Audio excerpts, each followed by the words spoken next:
the Detroit Lions. I'll do you one better. Give me the Los Angeles Rams to beat the Detroit Lions in the NFC Championship. And here is why. Riding the bench. Without further ado, here are your hosts, Caleb Brown and Jacob Fagundes. To the first episode of the Riding the Bench podcast. My name is Jacob Fagundes. And my name is Caleb Brown. We are so excited to talk some sports today. We may talk crap about your favorite sports, your favorite teams, your favorite players, but this is a fun environment. If you can't handle that, you may leave. Yes, and go listen to Pat McAfee, if you will, because he's a great guy, I think. Yeah. Never met him. He talks some crap too. But He does, dude. Give me Alabama. All right. So, Caleb, this is a sports podcast. We've been talking about doing this for a couple months now. We have. And I know I'm super excited. I'm very excited too. I think it'll be fun. I think we're gonna have a good time. I think we're going to Argue a little bit. We will argue a little bit because we argue when we're not doing this podcast, which is what made us want to do this thing in the first place. Because you're an idiot and a homer. That's not true. So this is a sports podcast. We're going to talk a lot of sports. We are big baseball and football fans. Yeah, so that's mostly what we'll be talking. We'll be talking a little bit about other sports too, but our bread and butter is baseball and football. Mm-hmm. So this is supposed to have fun. We're just coming, trying to spread a little news, try to give our opinions. We're just two idiot 18-year-olds who like to talk crap. Yes, exactly. The reason we're doing a podcast and the reason you can't see us is because my dad told me that I have a face for radio. So that makes sense. For sure. So, yeah, there we go. Ugly dude. So, Jacob, go ahead and tell us what your teams are. I know they're not very good ones, but you can still just go ahead and throw those out there. So, I am a diehard Giants fan. Baseball, not football. New York. Yeah, whatever. So, I'm a diehard Giants fan. Happened since I was born. Growing up, my room was painted half orange, half black. Like, I'm ride or die for the Giants. Football, I am a Broncos fan. I didn't really get into football until Peyton Manning got signed, traded, whatever happened, whenever he went to the Broncos. And I really liked Peyton Manning, and so that inspired me to be a Broncos fan. And so now we got Bo Nix. I'm super excited. And then basketball, I'm a Warriors fan. So Steph Curry, I miss Clay, even though he just left, but I miss Clay. So Caleb, why don't you tell us, what are your sports teams? Sorry, I'm fat. I'm guzzling down a donut. But my favorite sports teams is for baseball. I am a diehard San Diego Padres fan. I know what everybody's thinking. Go Padres. Woo! Right? Yeah. Okay, good. No, sure. And then for football, I am the largest Dallas Cowboys fan you will ever meet in your life. How about them boys? How about them, man? I mean, they are just killing it. I mean, I don't know what I would do without them. They keep my mental sanity I feel so sane when I'm watching a Cowboys game. They keep you humble. They do. They keep me humble. And then my favorite basketball team, just as well as Jacob, is the Warriors. All right. So And if you care about any other sport, I'm a San Jose Sharks fan. So yeah, I want to get into hockey. I've never really had like a desire to get into it, but starting this podcast, I feel like I should, just so we could talk about it a little bit. Yeah, why not? But People it like looks hockey. Interesting, but I don't know. I've just never gotten into it. But I should. We should start watching some games. That's how I feel about the Giants. Edit that out. Edit that out. Sorry. All right. So, Caleb, we met back in high school, junior year. We were at a football game and sat near each other. Yeah, Christ. Just clicked. Instant homies. It did. And then we passed each other in the halls. It was all right. We said what's up when we saw each other. We were acquaintances. I wouldn't say we were pals. No, we were definitely acquaintances. Amigos, compadres, anything like that. Mm-hmm. But we knew each other. We did. We didn't dislike each other. And then Now we do. Yeah. Now, your best friend is my girlfriend, and so we're friends. Imagine how awkward that is, guys. Yeah, it's as awkward as it sounds. Yeah. Okay. Jacob did so good. So the way we were going to split this up originally is that I'm going to handle all the technical stuff because I'm a nerd, and he's going to write the show. So Jacob has a fun list of segments that I don't remember all of them. But he did a great job from when I was looking over the notes. So Jacob, let's get into it, bro. So since it's our first episode, I feel like we should introduce ourselves a little bit. So tell us a little bit about yourself, how this came to be, how Caleb Brown came to be the man he is today. Okay, well, I like sports. I didn't start liking sports until I was about a sophomore in high school. But I had a big sports family, so I would just put on a jersey of anything. I could watch a baseball game and be like, ooh, touchdown, right? But so I was never a big sports guy. And then I really got into sports. The first game that I remember watching was in 2021. It was the year that the Cincinnati Bengals and the Los Angeles Rams went to the Super Bowl. Okay. So the first football game that I ever watched was that overtime divisional round against the Chiefs and the Bills. Oh, yeah. That was my first football game I ever watched. Was that the overtime one? Yeah, that was the one in overtime where they tied it up with a field goal in the last 3 seconds, the 30-second drive. Famous. Yeah. And that just kind of made me fall in love with football. Podcasting has always been a thing I wanted to do. I've been in the entertainment industry since I was a little baby boy. So, yeah, man, I'm ready to get into it. Yeah. Go ahead, Jakey. Tell me a little bit about yourself. So I grew up playing baseball and all kinds of sports.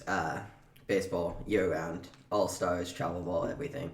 That's what I did with my life, and I wouldn't have traded it for the world. I was so happy growing up. I loved playing baseball and stuff. Then, unfortunately, that got taken away from me, and so I started getting into other sports, watching other sports, all kinds of stuff, and so now I'm just a fan of pretty much all the sports except soccer, because soccer's lame. Except indoor soccer. A couple of my buddies No, play indoor soccer is kind of sick. Yeah, it's fun to watch. I kind of want to try it. They have that 1852 place here in town. Dude, funny enough, I did a comedy show there. Really? They have like a back room that's like a bar with a bunch of like beer barrels, Yeah. and I did a comedy show in that room. There were like crazy. 3 people there. That's wild because you aren't funny. I know. It's wild. Good thing you quit There were comedy. 3 people there, and none of them laughed. I would say, am I right, guys? Silence. Great.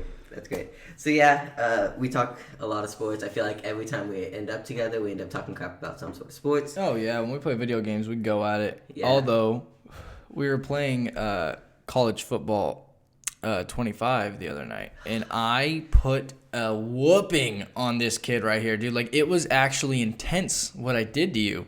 Yeah, I just couldn't complete. I think I completed more passes to your team than I did my own. I agree. It wasn't. It's like what they asked Bo Nix. Bo, can you walk us through that interception in the end zone? And he says, yeah, sure, absolutely. They snapped the ball, I dropped back, threw it to the other team.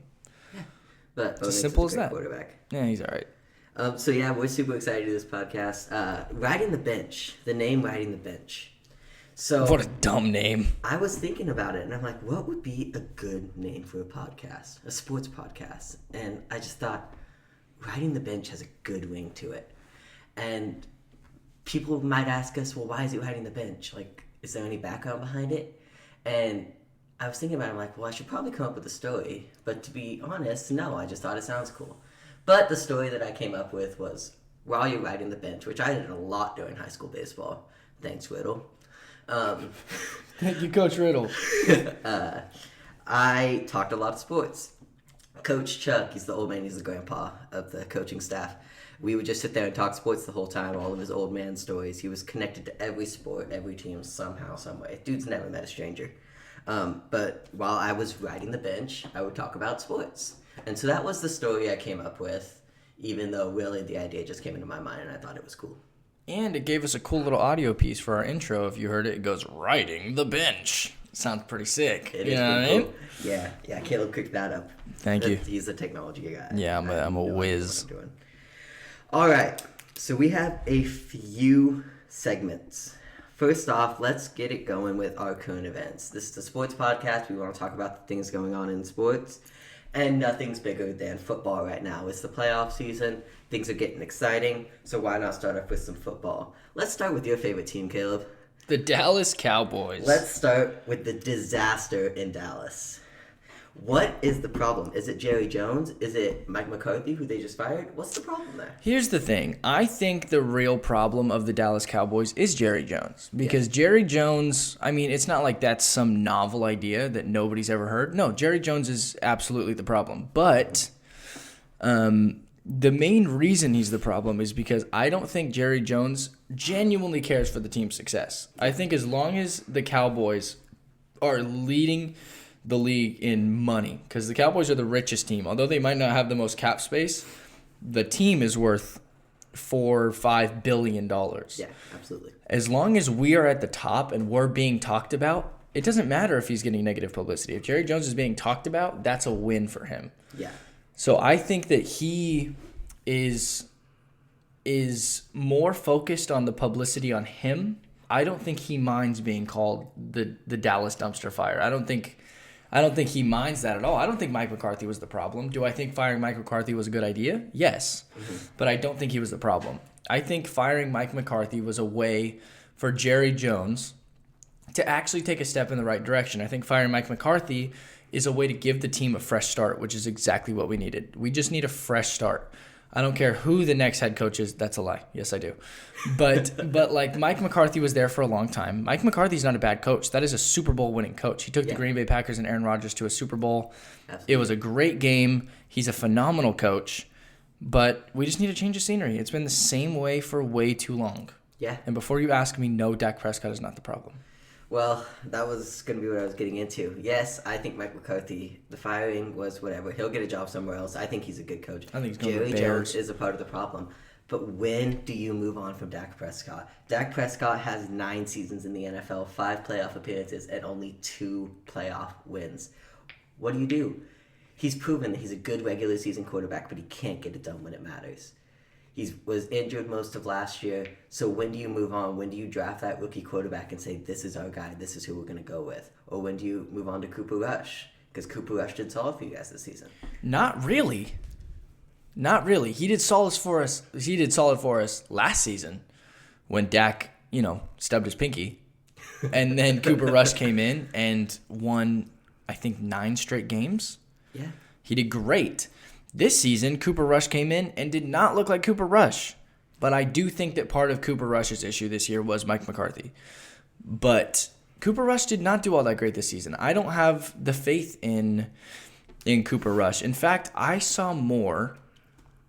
Like, Cooper Rush on a consistent basis was not good. He was not a good quarterback. He was a mediocre at best quarterback. Yeah. In fact, one of the best games we had this year, Trey Lance was behind center. Yeah, that's true. So who can you say? Trey Lance is awful. Yeah, he is. That's for sure.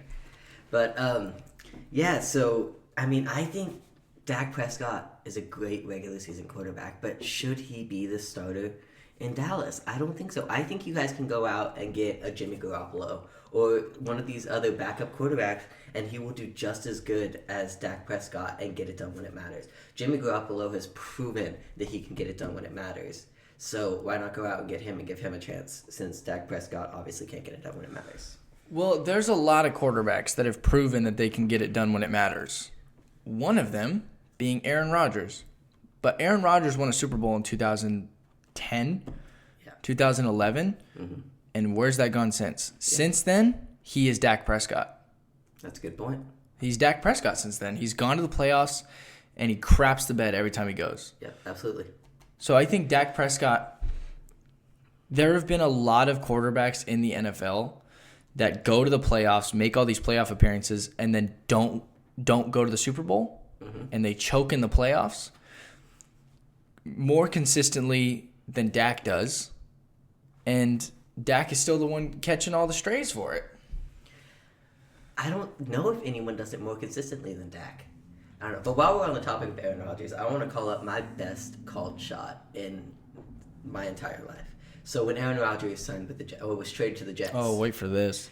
You remember that, Caleb, when Aaron Rodgers was traded to the Jets? I do remember that day. I looked at my dad straight in the eye and said, he's going to get hurt on the first drive. I said first play, but it ended up being the first drive. And what happens? The first drive as a New York Jet, I believe it was the first set of downs, if I remember correctly, he goes out and he tears his Achilles. First drive as a New York Jet. That was my greatest call in the history of my life. No, it's pretty good. Yeah, it's pretty good. I was proud of that. I looked at my dad and I said, I told you so. And he was like, you were right, Jake. And there's nothing better than having your dad tell you you were right. So kind of to pivot a little bit, the Pittsburgh Steelers. Right. So Mike Tomlin, their head coach, has never had a losing season. Right. But he doesn't get far in the playoffs, if he makes the playoffs at all. But he's never had a losing season. So what should the Steelers do with Mike Tomlin, and what is their next moves? Here's the thing about the Pittsburgh Steelers. The Pittsburgh Steelers, in my opinion, are going to be the new age New England Patriots. Okay. Because the Steelers at a certain point in time were the NFL. The Steelers are the best team in the league. They are winning Super Bowl after Super Bowl after Super Bowl, right? Absolutely. They have some crazy offensive and defensive weapons on the Steelers. The Pittsburgh Steelers are known for their mean defense. Yeah. Because when you play the Steelers, even now, even with the new regulations that have been put on the NFL, when you're playing the Steelers, they're going to punch you in the mouth. Yeah. Like, they're going to hit you hard. Mm-hmm. And then you look at the offensive side. They have a star quarterback who everybody loves. You have Ben Roethlisberger, who I think of, right? They go to the Super Bowl. They are the top of the team. And then what happens? The star quarterback retires. That wasn't the case with the Patriots. He went to the Bucs. But they retired. Mm-hmm. And then what happened after that? It was a slow decline in New England.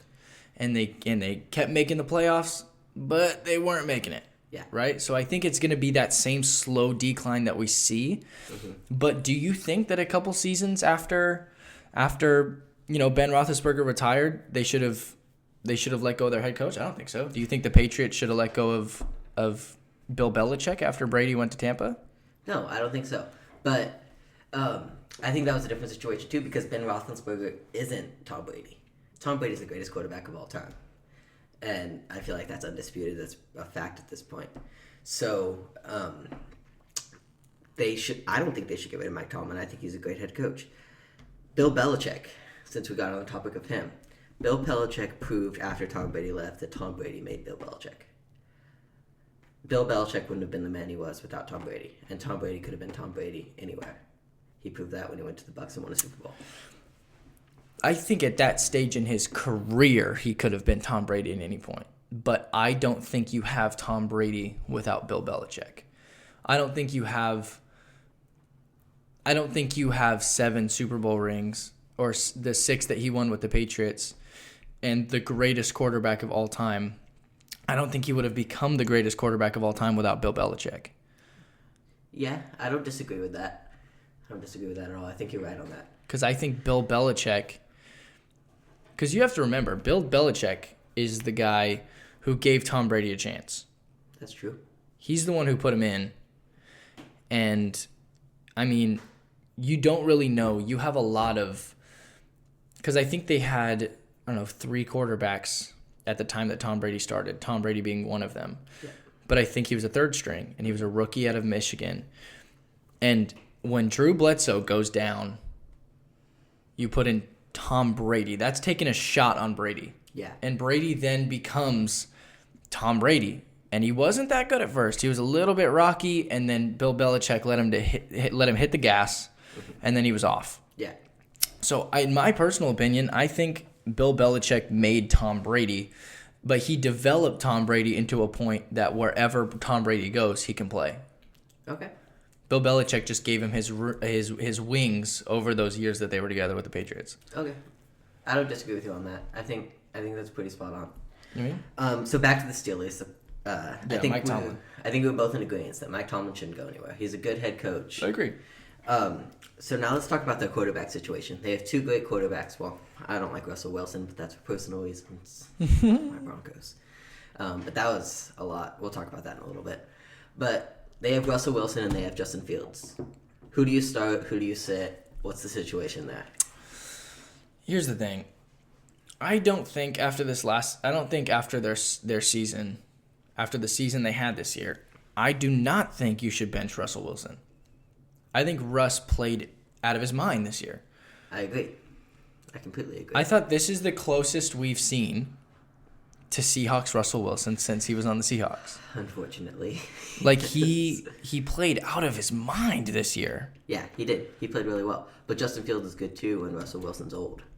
That's the thing. So at what point do you make that transition from Russell Wilson to Justin Fields? Well, here's a quote that I remember. I just touched you with my foot. Sorry, that was kind of cute. When the Atlanta Falcons drafted Michael Penix Jr. In the first round, and Kirk Cousins is sitting at his house, absolutely shatting himself, going, "Oh my God, they just drafted a quarterback." Yeah. Right? You've seen this a million times. You saw it with the Green Bay Packers. Aaron Rodgers is still their guy, but they draft Jordan Love. You have, like I said, the Falcons. You have Kirk Cousins, but you draft Michael Penix Jr. I think the Steelers are in a similar situation to where they have their quarterback for now, and then they have their quarterback for the future. Yeah. I think Justin Fields is a good quarterback. This kind of leads into our next talking point.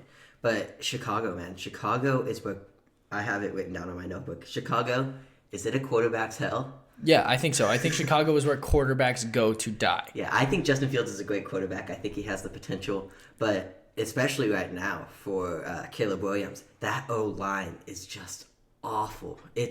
You can't work with it. You end up on your back almost every single play because they just cannot block. But I still give kudos to Caleb Williams, because Caleb Williams, although he's not the top quarterback in the league, you still have to give him some of his credit. He has an awful O-line, and he still finds a way to make completions.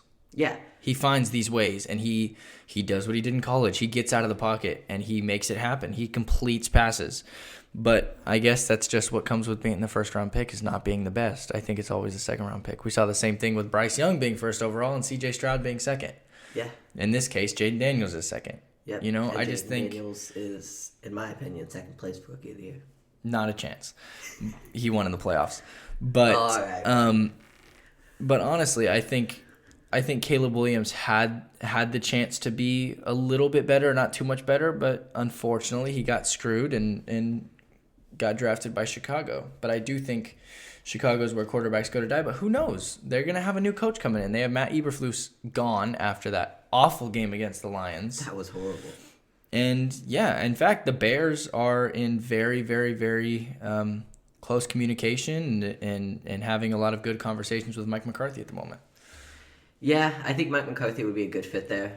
My dad's a Bears fan, and so when they didn't call timeout on Thanksgiving, we were Oh my God. we were at my cousin's house. It was funny seeing him get a little upset about that. He's a recent Bears fan. He grew up a Cowboys fan, and then moved on because he didn't like Jerry Jones. And then when he went to Chicago and saw the Bears stadium, he saw, you know what, I'll be a Bears fan. But now he's a Bears fan, and so he was upset when that happened, which rightfully so. But yeah, man, I don't like Caleb Williams. Like, just personally, I don't like Caleb Williams. I don't like the way he carries himself. I thought before the draft, when he said, "Whoever drafts me, I want partial ownership in the team," all of my respect for him went out the window. I thought that was a horrible move. That's so egotistical. So I don't like him. But I think he does have the potential to thrive either on a new team, or if the Bears go out and get some offensive linemen in this draft this year, or go up and get some offensive linemen in the free agency and in the trade market.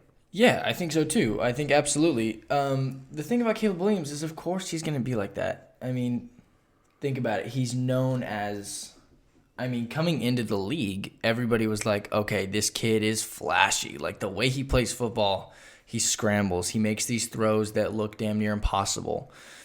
He goes out there with letters painted on his fingernails.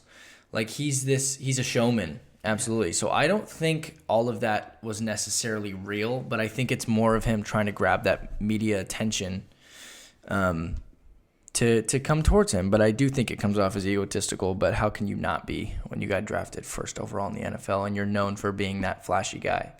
Yeah. I just think you can be more humble than that. I don't know. That's just a personal thing. I agree with you. Which is why I don't like you, because you got a big ego. But you know what? It's okay. I think he has the weapons to do it. Romeo Dunze, his wide receivers, he has the weapons to be great. Keenan Allen played out of his mind this year. Keenan Allen, yeah. He has the potential. He has the weapons. He just needs the O-line. And so, as you're talking about the media attention and playing games, I kind of want to pivot a little bit into our baseball talk. This is my favorite sport. We both like baseball. Jacob, I know Jacob's about to talk about this story. Are you about to go into that story that we were just talking about before we started? Yeah. So I just found out about this the other day. Jacob was explaining it to me, and then he left me on a cliffhanger because he wanted to save it for this podcast. So please, let's talk about it. So you're a Padres fan. I'm a Giants fan. Yeah. Something we have in common is that we despise the Dodgers. Yeah, we do. And now I have a new player that I don't like, and he is the right-handed pitcher from Japan, the dude who's supposed to be the greatest pitcher in a while, Roki Sasaki. He signed with the Dodgers yesterday for a league minimum. That's what his contract in Japan allowed him to do, was sign for a league minimum. He signed with the Dodgers yesterday after months of deliberation. I think he was playing games. I think he was trying to get more media attention, which I do not respect at all, and which is why I don't like him. He was going around to all these teams, getting their hopes up and everything, but I think he knew in November where he was going to sign. He's a Japanese phenomenon. I think he walked into a meeting with the Dodgers, with the owner in the middle, Shohei Ohtani on one side, and Yamamoto on the other side, and instantly knew where he was going to sign because they already have the Japanese, which is fine. I get it. The Dodgers are going to sign everybody. They're doing things that are ridiculous and shouldn't be allowed, but we'll get to that in a minute. But I think the whole messing with everybody and the media attention and all that was just ridiculous. He didn't need to do it. He knew where he was going to sign. It's not like he was doing it for more money because he couldn't sign for anything more than the league minimum. So why was he playing those games? Why was he doing all that? It just really upsets me. How do you feel about it, Caleb? Well, here's the thing. I think, like I said, I don't know enough about this guy. And, I'm not the most educated on baseball, but I think that the MLB gives players the opportunity to prance around, and I think they give how do I put it? The NFL teams control the players. Yeah. But the players control the MLB teams. Yeah. And I think we saw the exact same thing with Shohei Ohtani, which is what you said we'll get into in a second, is that the MLB, the main thing that they do not have that we saw with that Shohei Ohtani deal, oh my God, the MLB needs a salary cap. Absolutely. That was our next talking point, was the salary cap. But before we get into that, how do you feel knowing that Roki Sasaki, his third choice was the Padres? His third choice was your favorite team, and he ruled them out. So he kept them on the edge, kept all their hopes in on him, tried to get the money in on him, set the money aside for him, and then last minute pulled out and went to the Dodgers, which he knew he was probably going to do in November. We don't need him. We do not need him, and that is a fact. That's how I feel about it. We don't need that guy. Okay. You want to tell us about Japanese pitchers? We have Yu Darvish, baby. Back up off. I don't care. We have Yu Darvish. Yu Darvish, Roki Sasaki, and Shohei Ohtani's a little wild. But I do think anybody could have used a pitcher like him except the Dodgers. The Dodgers have a 10-man rotation. They have 10 options for their starting rotation. Yeah. 10. They have basically an all-star team for their starting lineup. And they're allowed to pay whatever they want and defer to 10 years from now, which is why the MLB needs a salary cap. And that is the only reason they have that starting lineup, is because that's the worst part. The reason people stray away from certain sports leagues is because they get too much about money, too much about everything else aside from the actual sport. And that is exactly what we're seeing coming out of the MLB right now. Absolutely. If you are the richest team, you are going to be the best team. Can you imagine if the NFL didn't have a salary cap? Mm-hmm.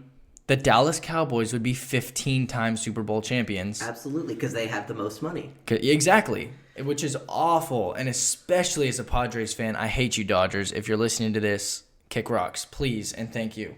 Yes, it's not fun to watch anymore. I love baseball because it's fun to watch. Anything can happen anytime. That's why when something crazy happens, people go, that's baseball. Because that's what it is. Anything crazy can happen. But it's getting to the point where it's so predictable because there are two teams that have all the money and just outbid everyone else. So it's to the point where nobody besides Yankee fans and Dodger fans want to watch anymore because we already know what's going to happen. We know it's going to be the Dodgers and the Yankees in the postseason who are probably going to go really far. Obviously, this year it was them in the World Series.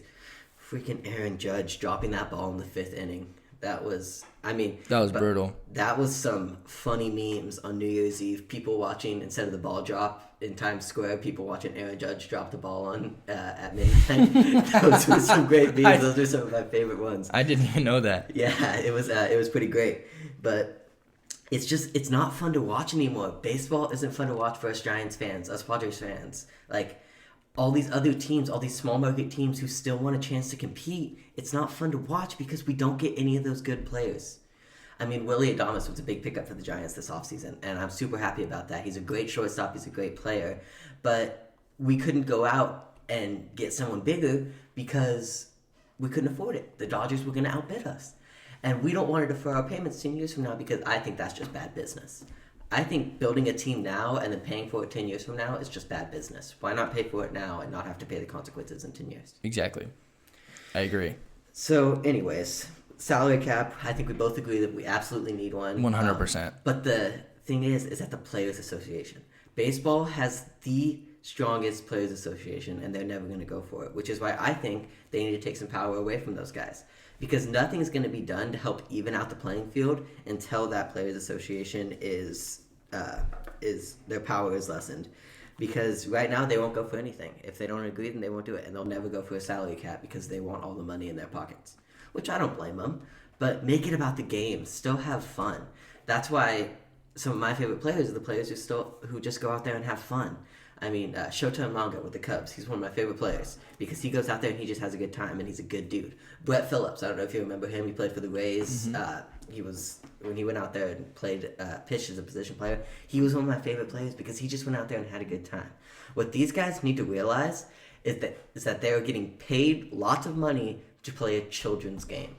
They're playing baseball, which is a children's game. They're playing a sport for their living and making way more than anyone else. So I think they just need to kind of humble themselves a little bit and realize that the game would be more fun to watch if they had a salary cap, if the teams were more even. It'd be more fun to watch. It'd be more fun to play because those close games, those are fun. I know I played baseball my entire life. Those close back and forth games, those are exciting. Those are fun to play in. Those blowouts, those get boring when you're in the dugout and it's your third time hitting around in the inning. You're like, man, I kind of want to just go out and play some defense. I want this game to be over. Those exciting games, that's what keeps baseball fun. That's what keeps people coming back.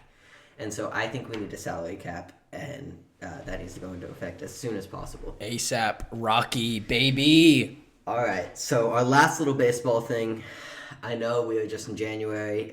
Pitchers and catchers report next month. So I think we need to give our way too early World Series predictions.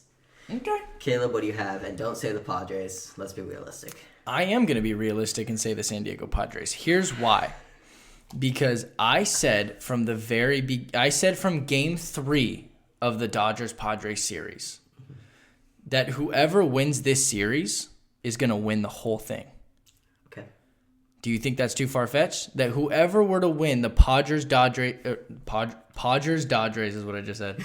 Padres-Dodgers series, whoever was going to win that was going to win the whole thing. I don't disagree. I think the National League is stronger than the American League. I think if the Padres can hang on to some of their key players, I think if we don't lose Jackson Merrill. That's the big key. And we don't lose Yu Darvish because that's in the talks as well. If we don't lose Jackson Merrill, Yu Darvish, I think we have a shot at going for the Dodgers' throats. And that's what I hope happens. I mean, obviously the Padres are a division rival. I'm not a big fan. But right now, my first favorite team is the Giants, and my second favorite team is whoever's playing the Dodgers. Exactly. Because I just want the Dodgers to lose. There's nothing I want more than the Dodgers to lose. So if the Padres can beat the Dodgers, I'll be happy. And so you said you have the Padres in the World Series. Who do you have in the American League? Honestly, and this is just... Oh, man, this is difficult. I think it's going to be one of the teams that we saw in the playoffs this year for sure. Mm-hmm. I think it's going to be these teams that come out with a chip on their shoulder. So I'm going to say one of the two teams coming out of New York. Okay. I wouldn't be too shocked if the Mets come out and take it. Well, the Mets are in the National League. Oh, yeah. It's not the Mets. The freaking... Stick to football, bud. I know. Stick to the football. Yankees? Yes, thank you. Okay. Honestly, I think you kind of convinced me. I think the Padres have a legitimate chance. They've been solid the last few years. I hope that it's anyone but the Dodgers. I think the Mets have a really good chance too. I think that pickup of Juan Soto was great. If they can re-sign Pete Alonso, I think that'll be great. Maybe if they can get a pitcher or two, that would be awesome. There are a couple pitchers still out on the market. I think the Mets have a legit shot, unless they're gonna Met like they do every year. There's a reason there's a saying the Mets are gonna Met. It's because they choke every year. But if they can pull it together, I think the Mets will make it. And out of the American League, I mean, the Yankees are going to be contenders. I don't like that, but it's whatever. Hopefully, if they're not playing the Dodgers, they choke again. But man, the Yankees are contenders. I think a sleeper pick is gonna be the Mariners. I've been saying it for a couple years now. You think the Mariners come in? I think they have a solid young squad. I don't know necessarily about this year. I hope, because I like the Mariners. I don't have any problems with the Mariners. But I hope that they can come in and kind of be dominant. I like the Mariners. I think the Mariners are going to Met, dude. Unfortunately, I think so too. I think they're going to Met hard. I think Julio Rodriguez is a great player. He had a down year last year. But yeah, unfortunately, I'm going to have to say the Yankees. I think we might have a Subway Series, World Series next year, which I'm not happy about. I don't like New York. I don't like the Mets or the Yankees. But those big market teams, they're going to find their way in again. And so I think we're going to have a Subway Series, World Series. In the event that we have a Subway Series, who takes it? Well, with the way Judge performed in the postseason last year, I'm going to say the Mets. Because Judge was abysmal. He's the leader of that team, and he couldn't hit the broadside of a barn. He was awful. It was bad. Do you think he's going to come out pissed off, though? Yeah, but how long is that going to run? It's a 162-game season. It's a long season. So right. If he comes out pissed off, that's going to be worn out by the postseason. So I think we have a Subway Series, World Series, and I have the Mets taking it next year. So you said you have the Padres and the Yankees? Yes, I do. I'm assuming you're going to take the Padres? I am going to take the Padres. Yeah. Because the Padres are one of those teams that, although it's not always successful and it doesn't always work out, when the Padres lose a big game, they come back angry. Yeah. The Padres come back and they come back to fight. Yeah. And, you see that a lot of times with the Dodgers, or us playing the Dodgers. And I don't know, dude, it gave me a little bit of hope this last year. I think the Padres are on a level that we haven't seen them. And yeah, dude, I think they have a shot. They have a shot to take it. Yeah.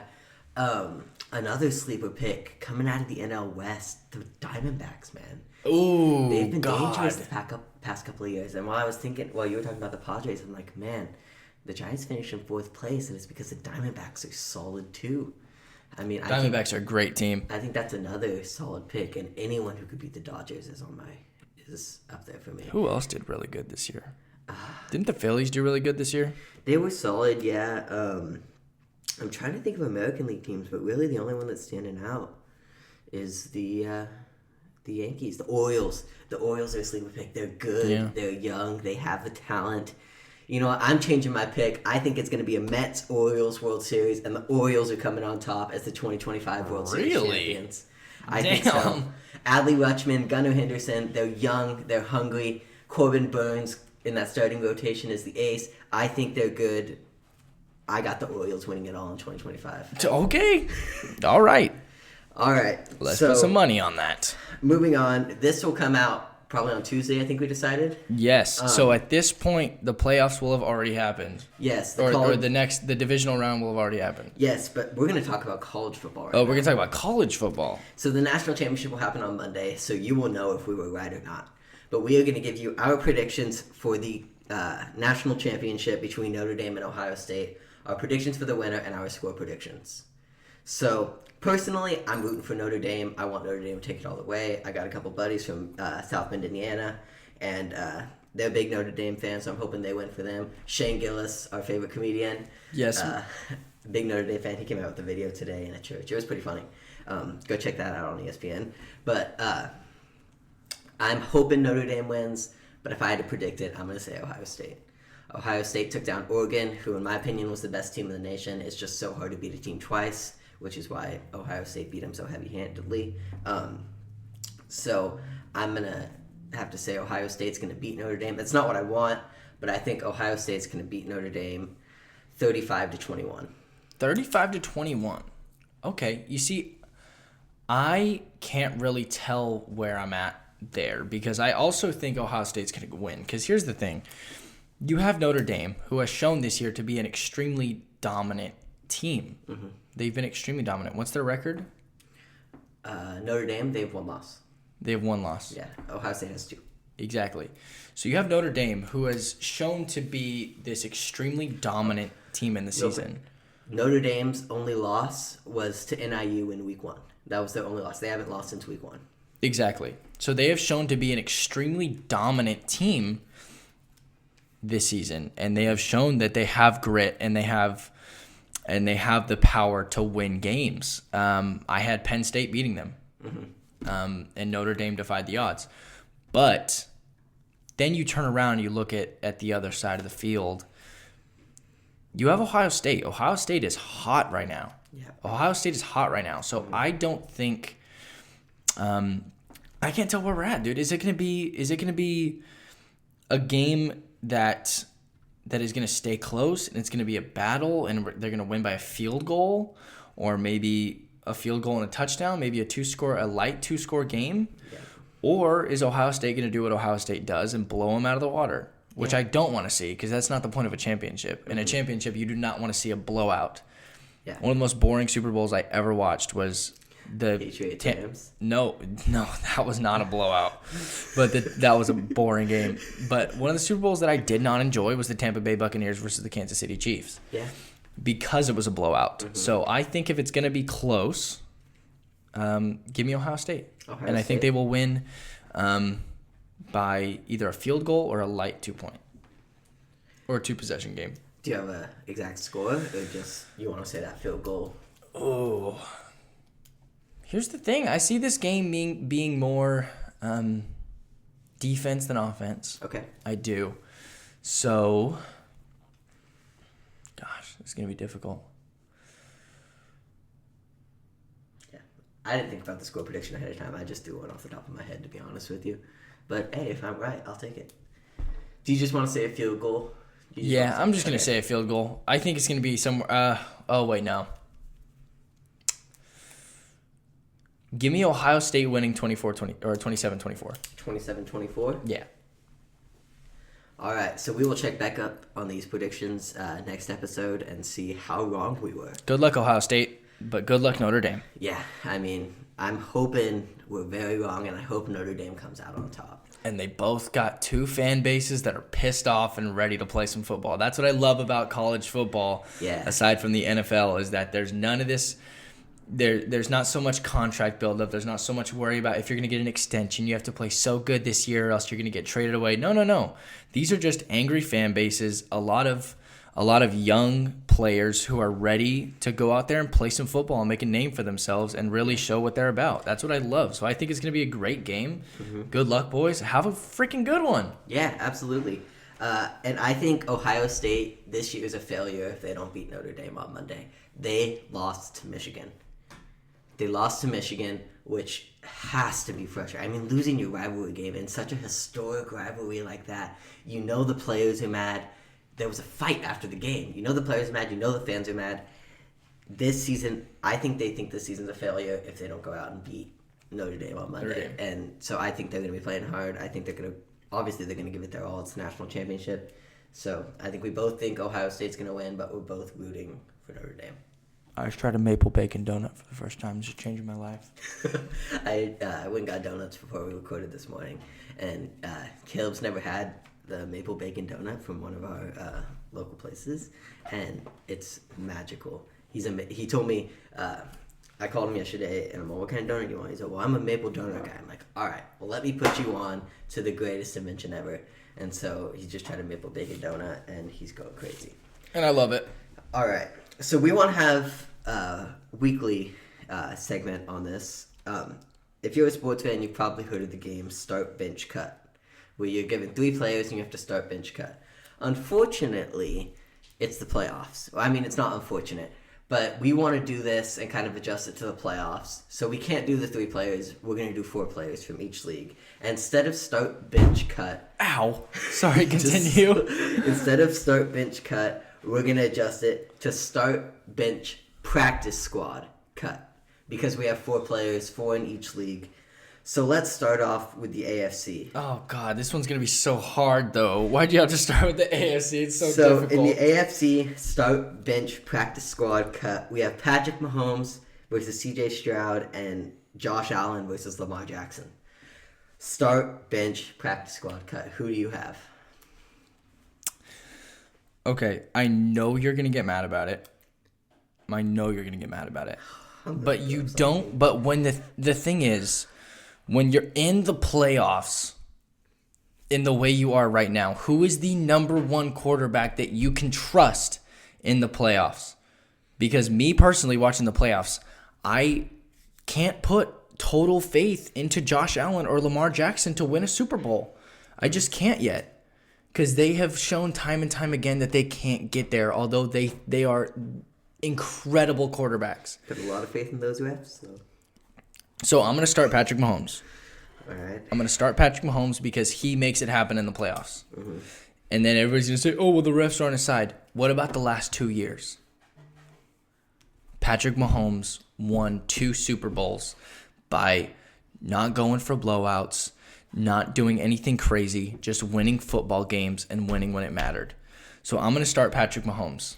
All right. Well, I disagree. I am going to start Josh Allen. You're going to start Josh Allen. Okay. Josh Allen is the MVP this year. He's been so hot. He was the guy who take down Patrick Mahomes in the regular season, playing against 2 teams, playing against the Chiefs and the refs. So I think Josh Allen is the greatest quarterback in the NFL right now. I think he's super good. I think he's talented. I'm going to start Josh Allen.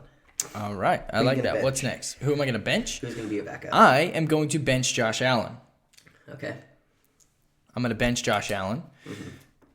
Okay. Just because Mahomes, although he's very good, he's very injury prone. Yeah. He's very injury prone. Yeah. And a lot of times when you're in the playoffs, you hold your breath when that Chiefs O-line crumbles in the playoffs. You hold your breath because you know that one way or another Mahomes is going to get a high ankle sprain. Yeah. Because it happens really consistently. It is that right high ankle sprain that just gets him. That's what I'm hoping for this year, man. High right ankle sprain tonight or today at 1:30. Chiefs play the Texans. So I'm hoping he gets hurt now. He's out for the playoffs. They get knocked out, and then we're all good. He beat the Eagles with a high ankle sprain. That's true. He beat the Eagles in the Super Bowl with a high ankle sprain.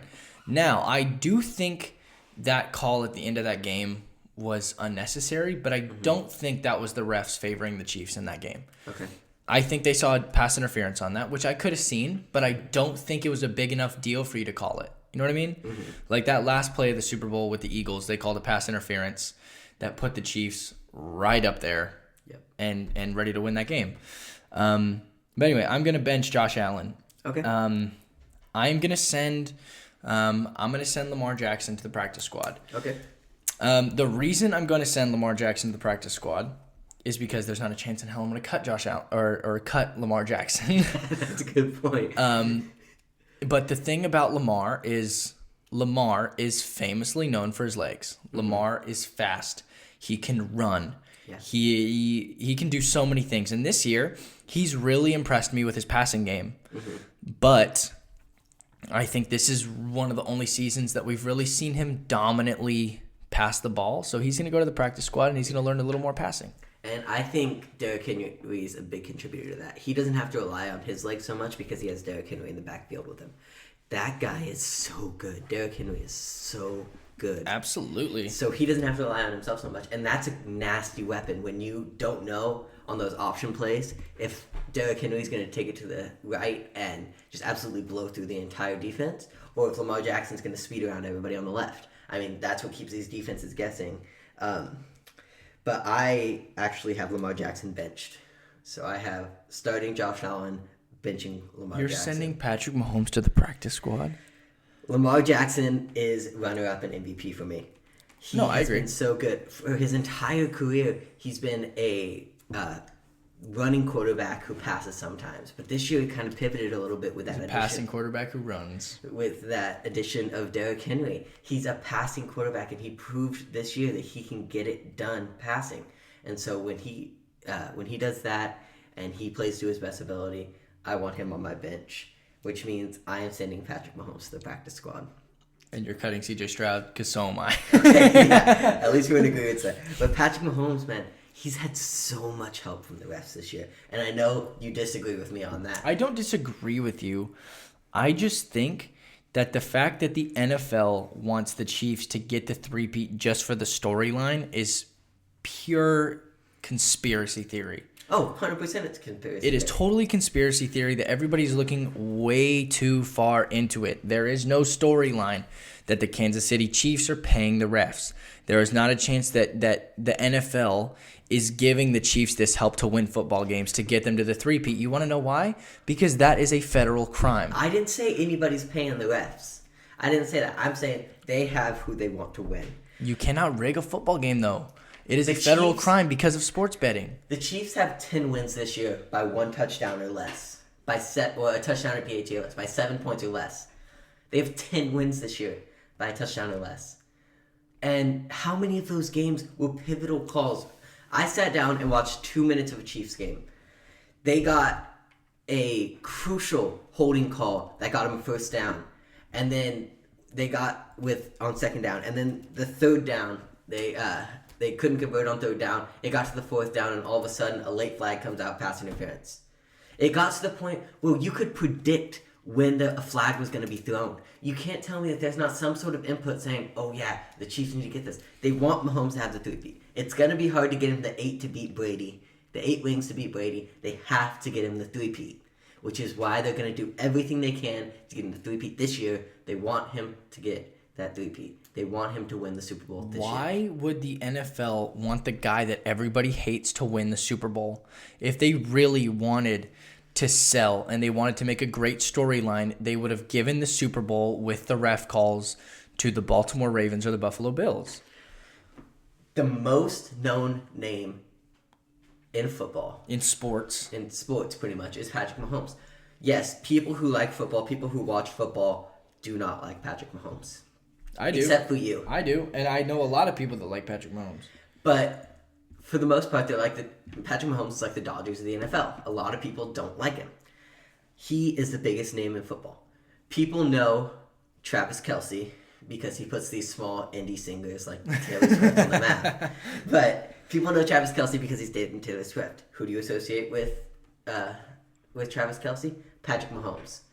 So people know 2 names. If you ask people, name 2 football players, they're going to say 2 names. They're going to say Travis Kelce or Taylor Swift's boyfriend, if they don't know his actual name, and Patrick Mahomes, because Patrick Mahomes is on everything. They want to get him that 3rd Super Bowl so that they could put that on everything. Oh, Patrick Mahomes, the face of the NFL, got that 3-peat. He is the face of the NFL right now. They're making him the face of the NFL. He's like the Shohei Ohtani of baseball, except baseball's not rigged. He's the Shohei Ohtani of football. Football, you know what I mean. Anyway, here's the thing. It just makes me angry because as soon as you have a guy like Patrick Mahomes that comes in and completely dominates the league, everybody is going to do everything in their power to take away his credit.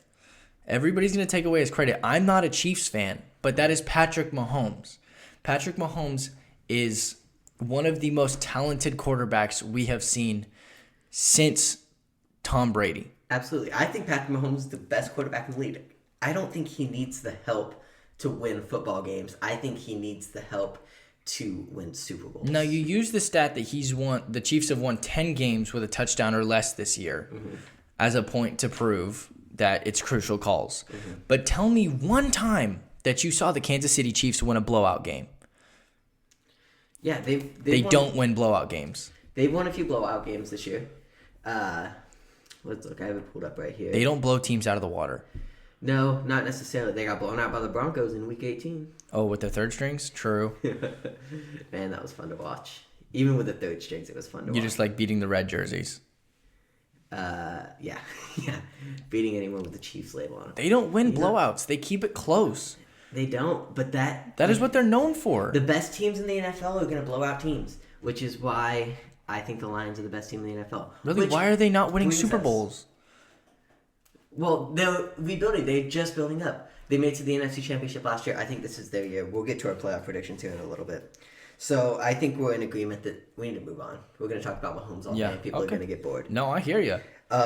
So I think we both agree that C.J. Stroud's going to get benched or get cut. Yeah. He's not as good as these other three quarterbacks. The AFC has such good quarterbacks. I think it's a miracle they beat the Los Angeles Chargers. I think so too. Justin Herbert's great. The Chargers are great. I think it's crazy. But I'm not mad about it. I like C.J. Stroud. I think he's a good quarterback. He's just not as good as these other three. So now let's move on to the NFC.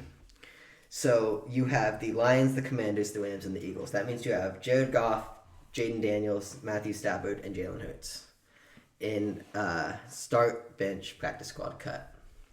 Who do you have? Okay, first and foremost, get mad at me if you want to, everybody, but it's not that crazy of a take. I'm going to start the rookie. Give me Jaden Daniels. Okay. I'm going to start Jaden Daniels, and here is why. Jaden Daniels proved against the Tampa Bay Buccaneers that when there are those crucial moments, he can get out of that pocket. He can scramble. His pocket presence is still good, but this guy can keep himself so composed, and he stays calm. He looks for his receiver, and he rifles a bullet to Terry McLaurin and makes it happen. I think that Jaden Daniels as a rookie is extremely impressive. Now, I had Bo Nix winning Rookie of the Year. Yeah. Right? But then they both made the playoffs. And I was like, okay. As soon as I knew they were both in the playoffs, it honestly just came down to who is going to perform in the playoffs. Yeah. Yeah. And as we saw from the Broncos in the playoffs, Bo Nix was stiff. He was scared. Yep. He was scared. Sean Payton's play calling was awful, I think, in that game. But, yeah, man, give me the rookie to start it. Yeah, I think you're right. I think he's a great quarterback. I think he has the potential to be great. I think, I don't hope he goes out because I'm rooting for the Lions. But he's great. I think he's good. He has the potential. I have him benched, but I'm starting Jared Goff. Okay. The Lions are the best team in the NFL this year. Second best. The only reason I give it to the Bills is because of the head-to-head. But the Lions are the best team in the NFC this year, and a lot of that is because of Jared Goff. He's so good. He's dominant. He has the weapons. He's a good quarterback. He leads his team. Like, I have Jared Goff starting. He's been really good this year, and I think it's hard to argue against that. And with that being said, I have Daniels on my bench because I agree. Daniels is really good. And if Goff goes down, I want Daniels there to step up because he is a good quarterback. He has a lot of potential. He's going to do great things in the future. I agree. Here's the thing. I think in a couple of years' time, in about 5 years, the conversation is not just going to be between two quarterbacks. It's going to be between three.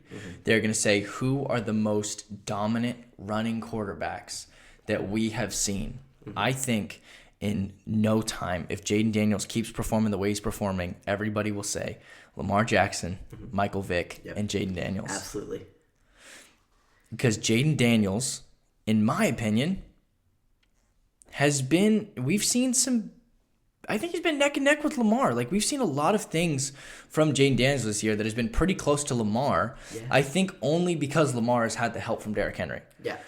So, anyway, give me Jaden Daniels to start, and I'm going to bench Matthew Stafford. Oh, wow. I'm going to bench Matthew Stafford. That is a hot take. Here's why I'm going to bench Matthew Stafford. Because Matthew Stafford, in some ways, is very similar to Jared Goff. They are not necessarily... I hate the term system quarterback just because, you had the same thing from Brock Purdy last year. Now, did Brock Purdy have a lot of weapons? Absolutely. But he still had to get the ball to those weapons. He still had to get away from the defense. He still had to run from those edge rushers and complete these crazy plays. Yeah.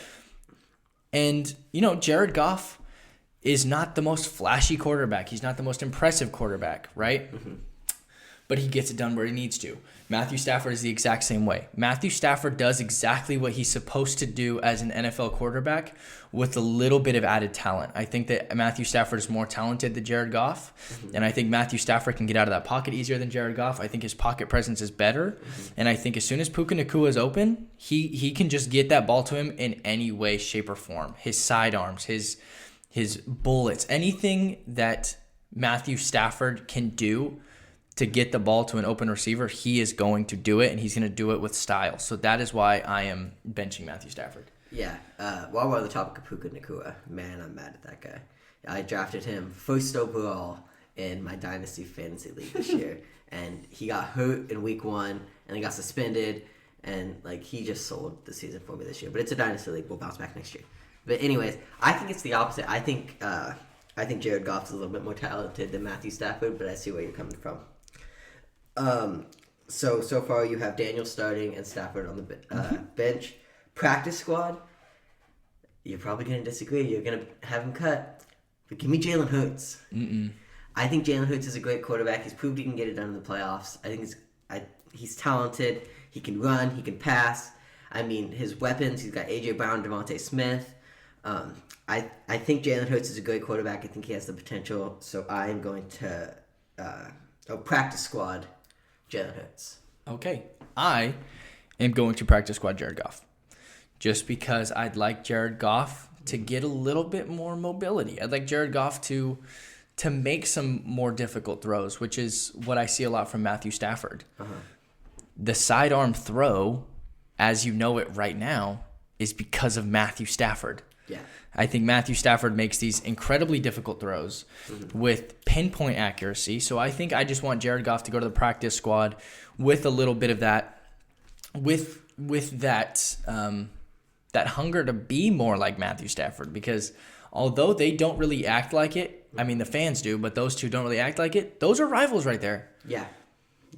That's Tom Brady and Peyton Manning right there. They probably don't like each other very much. Yeah. Well, when they're on the field. But that is one of the biggest trades in NFL history. Yeah. So they both have something to prove. I just think that Matthew Stafford has the edge. And yeah, dude, I think the Rams can make it happen. But with that being said, I'm going to cut Jalen Hurts. Okay. Because I want you to answer me this right now. Why are the Eagles the second best team in the NFC? Yeah. Why are they? Because of Saquon Barkley. Yeah.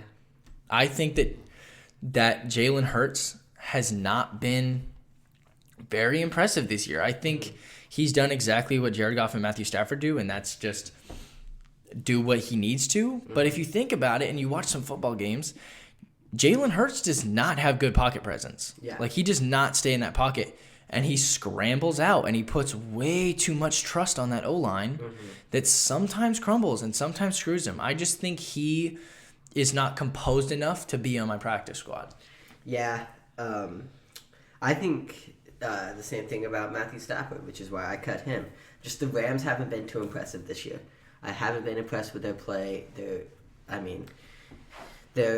just don't think they're that great. And so that's why I cut Matthew Stafford. I think Jalen Hurts has the potential to be better, which is why I put him on my practice squad.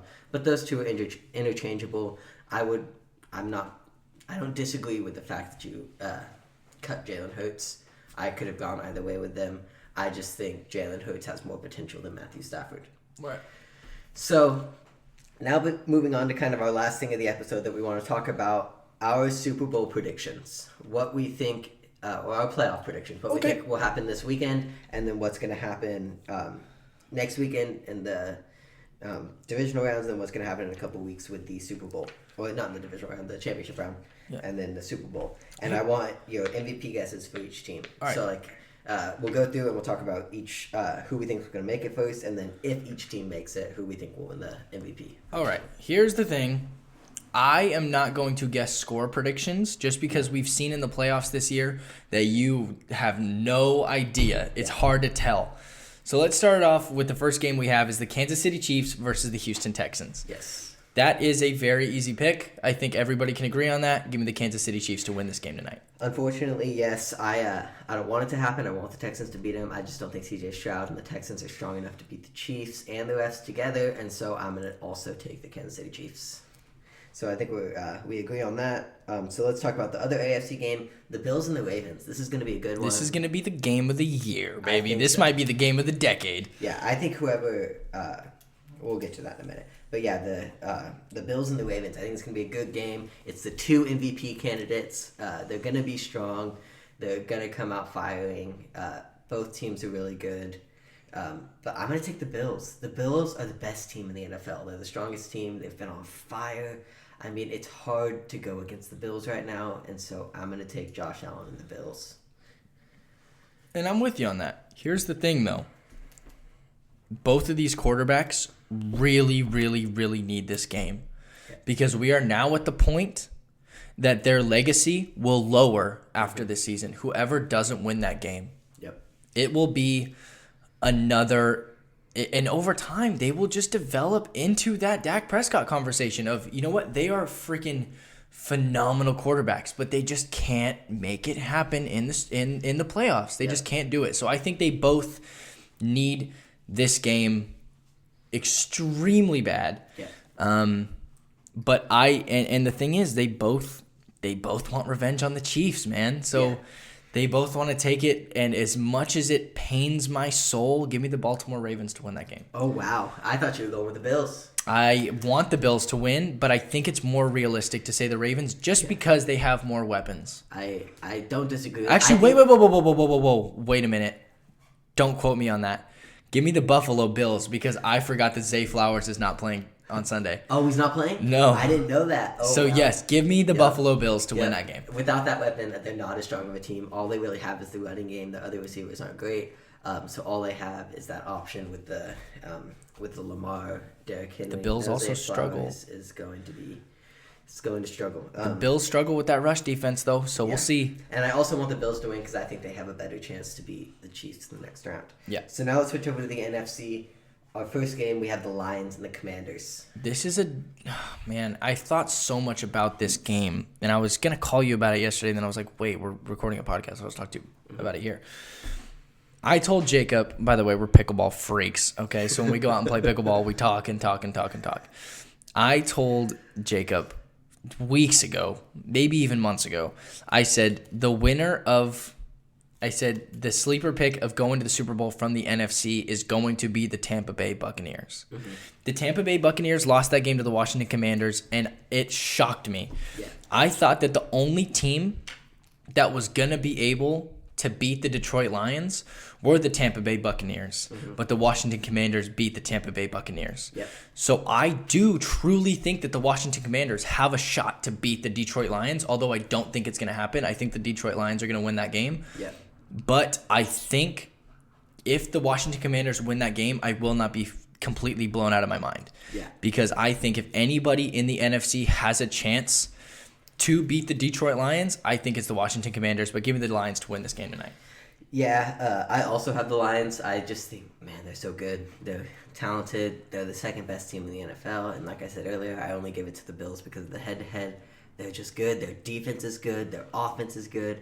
They have so many weapons. Jared Goff is on fire. I mean, it's hard to pick against the Lions right now. They're the best team in the NFC.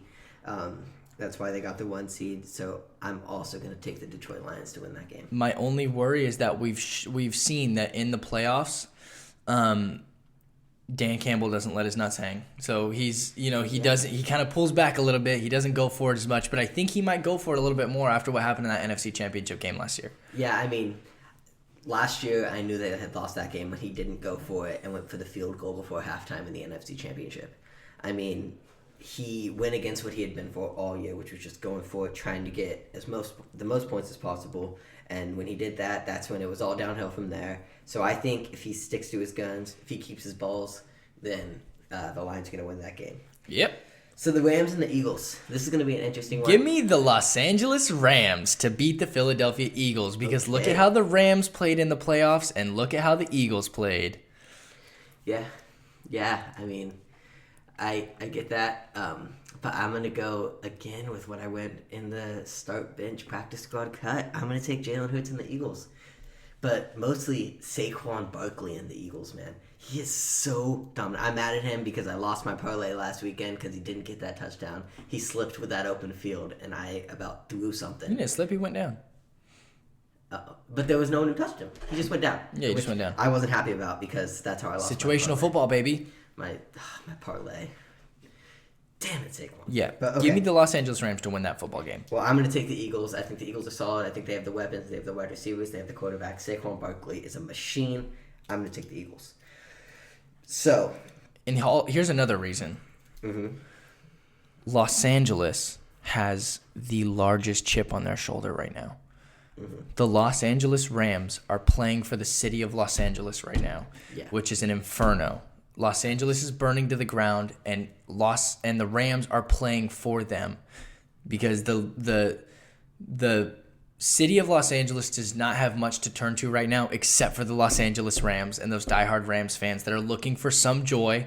And I think the Rams know that, and I think they have the possibility to pull it out with that duo of just knowledge and knowing how to pick apart a defense between Sean McVay and Matthew Stafford. Give me the Los Angeles Rams because they are playing for their city. You know what? I think you're right. They have that fire lit under their butts no pun intended. I didn't mean it like that. Honestly, it does suck what's going on in LA right now. Yeah. But so I think I'm gonna change my pick too. I didn't even think about the whole Rams plan for LA thing, so I'm also gonna take the Rams in that will be a storybook. That would be crazy. But I think they get knocked out in the next round anyways. But we'll get to that in a minute. So now we have the Chiefs and the Bills in the AFC Championship. I'm going to take the Buffalo Bills. That's who I want to win. That's who I need to win. I don't want to see Mahomes in another Super Bowl. So I'm going to take the Bills. Josh Allen's good. He wants his revenge against Mahomes. I think he's good. As long as that game doesn't go to overtime, I'm going to take the Buffalo Bills. Here's the thing. I really, really, really want the Buffalo Bills to win that game. I want them to beat Kansas City, and I think they have the best shot in the AFC to beat the Kansas City Chiefs. Mm-hmm. But we're forgetting one key component. The refs. No, that's not it. We have one key component. They're an Arrowhead. That's right. So Arrowhead's just one of those stadiums that makes a really big difference. Mm-hmm. I know we could both very well be wrong here given the Chiefs' history and the energy that comes out of Arrowhead, but give me the Buffalo Bills. All right. Well, that's what I was hoping you'd say. I think that's both what we're hoping to happen. Neither one was like the Chiefs. So on the other side, we both have the Lions and the Rams. I am going to take the Detroit Lions, go into the Super Bowl. They're so good. They're going to be the NFC champions this year. Jared Goff is going to pick up that NFC championship. He's going to lead his team to the Super Bowl. They are dominant. They're on fire. Give me the Detroit Lions. I'll do you one better. Give me the Los Angeles Rams to beat the Detroit Lions in the NFC championship. And here is why. Matthew Stafford, Sean McVay, and the Los Angeles Rams organization are pissed about that game last year. Yeah. They are angry about it. So now that is 2 reasons to fight. Mm-hmm. They are going to fight. And my worry that we saw last year, that I don't think Dan Campbell is going to go for it as much just because it's the NFC Championship and he wants to play smart. Yeah. But honestly, I think if there's going to be any team to stop, I think in the NFC, if there is going to be any team to stop that Detroit offense, give me the Rams defense. Yeah. That guy's a G. Sorry, a guy just rode by on a motorcycle. Not even really a motorcycle. DIY motorcycle. You guys probably could have heard that, man. Yeah, give me the Los Angeles Rams to win the NFC Championship and face off against the Buffalo Bills in the Super Bowl. Okay, so your Super Bowl prediction is the Buffalo Bills and the Los Angeles Rams. Who do you have winning it all? I have the Buffalo Bills winning the Super Bowl this year. All right. So, do you have the Bills beating Detroit, or do you have Detroit beating the Bills? I am going to take the Detroit Lions. Wow, okay. They always say it's hard to beat a team twice. The Lions are so good. They're hungry. They're young. I'm going to take the Detroit Lions to win the Super Bowl this year. The only worry I have with that is that they really don't have a super big dominant threat to take down Josh Allen. Aiden Hutchinson, man. He's out. Is he? Remember? Oh, yeah. He snapped his leg. Yeah, I forgot about that. Aiden Hutchinson's not in there, and I don't think anybody is dominant enough or quick enough to chase Josh Allen around that backfield for him to make that completion to Amari Cooper. Yeah. Yeah, I don't know. I think Bills Lions is going to be a great Super Bowl. It's going to be one of the most exciting in recent history. but I'm going to take the Lions. You're going to take the Bills as your Super Bowl champion. Yes, I am. And that's all we have for today. I'm down. Oh, we didn't do our MVP thing. Oh, we didn't do the MVP. You're right. That's not all. Let's rifle through it. Let's do it quick. How much time are we? Oh, we're good. It's Okay. a podcast. Nobody cares. All right. So let's just go by teams. The Chiefs, if they win the Super Bowl, is going to be their MVP. Patrick Mahomes. Chiefs win the Super Bowl. I think that, yeah, it's going to be Patrick Mahomes. And if it's not Patrick Mahomes, it's going to be DeAndre Hopkins. DeAndre Hopkins. Okay. Texans, if they win, it's going to be CJ Stroud. But I don't think they'll make it. I don't think they'll make it either. 1:30 today. Well, I guess the game will be a couple hours, so I don't think they'll make it past 3:30 today. The Bills, give me Josh Allen. Bills, give me Josh Allen as well, baby. The Ravens. You know what? If the Ravens win the Super Bowl, I think the MVP will be Derrick Henry. I think Lamar deserves it more. But the Super Bowl MVP. So this will just be if they make it, who plays the best in the Super Bowl. I think if they make it to the Super Bowl, I'm going to predict it now. If the Ravens make it to the Super Bowl, which I don't think they will, Derrick Henry will have 3 touchdowns, 2 rushing and a passing touchdown.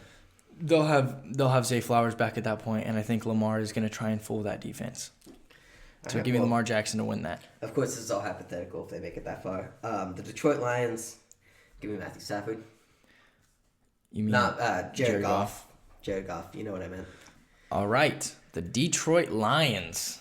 This is a hard one. I'm not going to give it to Jared Goff. I'm either going to give it to I'm probably going to give it to Amon-Ra St. Brown. Okay, I was thinking either Amon-Ra or Jahmyr Gibbs. I'd rather give it to David Montgomery if he comes out and plays like an animal. That's I true. prefer David Montgomery over Jahmyr Gibbs. Man, that team has so many weapons. I know. It's they crazy. keep on popping your head like, wow. They have so Monty's many an weapons. animal. Yeah. The Washington Commanders, it's going to be Jaden Daniels if they win it. I mean, he's insane. The Los Angeles Rams, who do you have to win? The Los Angeles Rams give me Matthew Stafford to win that. I think that's undisputed. The Eagles give me Saquon Barkley. Give me Saquon, baby. Dude, he is insane. That backwards hurdle thing, that was one of the greatest highlights in the history. It was disgusting. That was insane. You will never see that ever again. So boom, pop, pop, quick snipes all the way through that. We pretty much agreed on most of them. So that's what we have for today's episode.